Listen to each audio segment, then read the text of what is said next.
SP doctor Jitendra Kumar Yadav ने बताया कि आत्मसमर्पण करने वालों में 49 इनामी माओवादी भी शामिल हैं। इन पर कुल 1,06,30,000 रुपए का इनाम घोषित था। आत्मसमर्पण करने वालों में संगठन के शीर्ष पदाधिकारी, प्लाटून पार्टी सदस्य, जनताना सरकार के अध्यक्ष और उपाध्यक्ष, मलेशिया कमांडर और अन्य संगठन के महत्वपूर्ण चेहरे शामिल हैं। सभी आत्मसमर्पण माओवादी राज्य शासन की आत्मसमर्पण एवं पुनर्वास नीति के तहत 50-50 हजार रुपए का चेक प्राप्त कर चुके हैं।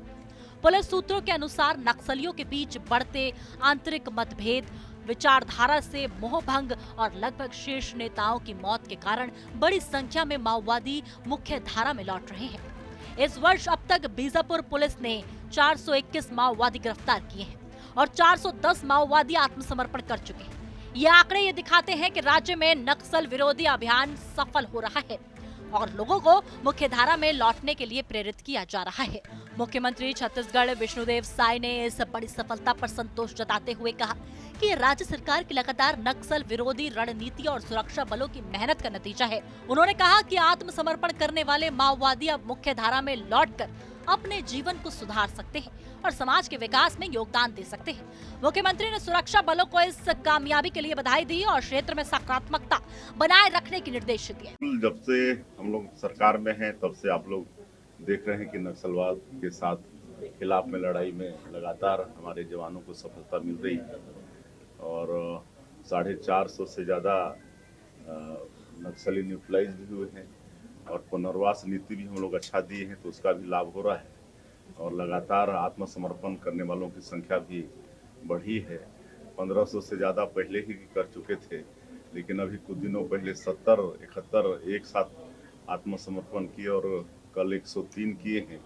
तो ये अच्छा है। वो लोग विकास की मुख्यधारा से जुड़ना चाहते हैं तो उनका स्वागत है। पुलिस के मुताबिक आत्मसमर्पण करने वाले माओवादी अब सरकारी योजनाओं, रोजगार और शिक्षा जैसी सुविधाओं का लाभ उठाने के पात्र होंगे। इस प्रक्रिया के तहत उन्हें 50-50 हजार रुपए के चेक दिए गए हैं। साथ ही उन्हें सामाजिक सुरक्षा और पुनर्वास की सुविधाएं भी प्रदान की जाएंगी। ये कदम माओवादी समस्या को स्थानीय रूप से समाप्त करने की दिशा में एक महत्वपूर्ण प्रयास माना जा रहा है। ये विशेष दिन था क्योंकि आज गांधी जयंती भी था और साथ में दशहरा भी था। उस दिन दिवस में 103 माओवादियों ने आत्मसमर्पण करने का फैसला लिया और इनमें से जो एक डीवीसी स्तर का 8 एसीएम स्तर के और अलग अलग कंपनी और अलग अलग प्लाटून्स में, इसके अलावा 5 जनताना सरकार के पूरे मेंबर्स ने आज आकर यहाँ सरेंडर किया है। इन पर कुल 1,06,00,000 का इनाम था जो आज यहाँ इनामी नक्सली आज सरेंडर किए हैं। इस प्रकार बीजापुर में अगर देखेंगे तो 1 जनवरी 2024 से लगभग 599 नक्सलियों ने आत्मसमर्पण किया है। सुरक्षा और कानून व्यवस्था के दृष्टिकोण से ये आत्मसमर्पण एक बड़ा संदेश है। इससे यह स्पष्ट हो गया है कि नक्सलियों के भीतर भी सरकार की शक्ति और नीति के प्रति विश्वास बढ़ गया है। वहीं स्थानीय लोग और समाज सेवी इस कदम का स्वागत कर रहे हैं और इस क्षेत्र में शांति और विकास के लिए एक महत्वपूर्ण मोड़ मान रहे हैं। कुल 103 माओवादी आत्मसमर्पण कर चुके हैं, जिसमें 49 इनामी माओवादी शामिल हैं। सुरक्षा बलों की यह सफलता नक्सल मोर्चों पर सरकार की रणनीति सकारात्मकता का परिणाम है। अब राज्य सरकार और सुरक्षा बल इस क्षेत्र में और विकास और सुरक्षा व्यवस्था को मजबूत करने पर ध्यान केंद्रित करेंगे। Bureau report TV 100। छत्तीसगढ़ के बीजापुर जिले में नक्सल मोर्चे पर सुरक्षा बलों को बड़ी सफलता मिली है, जहां जनताना सरकार से जुड़े 103 माओवादियों ने आज पुलिस के सामने किया आत्मसमर्पण, जिनमें कई बड़े इनामी नक्सली भी शामिल हैं। जहां बीजापुर एसपी डॉक्टर जितेंद्र कुमार यादव ने बताया कि समर्पण करने वालों में से 49 इनामी नक्सली शामिल हैं, जिन पर कुल 1,06,30,000 रुपए का इनाम भी घोषित था।